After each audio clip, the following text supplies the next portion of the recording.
avoir déposé son programme du gouvernement, la première ministre Judith Suminwa-Tuluka est venue aujourd'hui de manière à être investie pas elle seule. C'est tout son gouvernement, tout le membre qui compose son gouvernement. On est là au Palais du Peuple jusqu'à 7 heures parce que là, l'intervention avec des questions, de multiples questions de Nous sommes sécurité. très heureux en ce jour. Le silence enfin doit être rompu aujourd'hui. Nous sommes partis des concertations à l'interne avec tout ce que vous avez suivi et finalement aujourd'hui, le gouvernement de son Excellence Madame Suminwa va être investi avec tout ce que nous avons comme espoir. Vous savez que la population vit dans cette situation qui n'est pas favorable, avec d'abord la guerre comme la première priorité, la sécurité des personnes et de leurs biens. C'est d'abord la première problématique à laquelle elle va faire face. Nous avons les sociales, notamment mettant l'accent sur les infrastructures routières pour rendre la connectivité effective entre les différentes provinces et les différents territoires de notre pays. Nous avons les problèmes liés à l'amélioration des conditions de vie de tous les travailleurs. Voilà un peu, d'une manière ramassée, les quelques priorités auxquelles ce gouvernement va faire face. Nous avons eu à vraiment étudier de fond en comble son programme d'action. Il a pris vraiment toutes les situations de la population en compte. Cela ne suffit pas.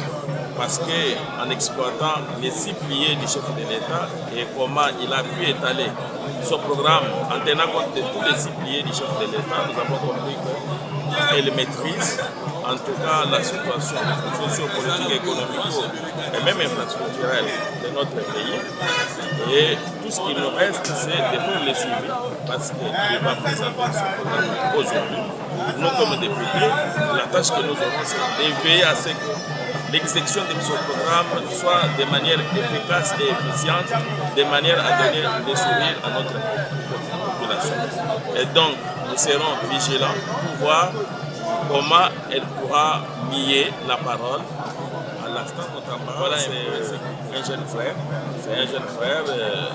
Il est de mon caucus, de la province de Lomami. Il est l'élu du territoire de Lobao. Moi, je suis l'élu du territoire de Cabinda et tous de la province de Lomami. À ce titre, c'est comme ça qu'il avait sollicité les concours de ses collègues du caucus pour les plébisciter au poste des rapporteurs adjoints. Bien que cela n'avait pas tenu, aujourd'hui la chance lui a souri au niveau de son poste du ministre d'État et ministre de la Justice. Tout ce que nous pouvons lui dire, c'est faire la confiance. On a placé en lui par les chefs de l'État, c'est qu'il doit retourner l'ascenseur pour faire quelque chose de bon. Faire la fierté de son entité dont il vient parce que la honte qu'il peut faire, c'est seulement sa propre honte.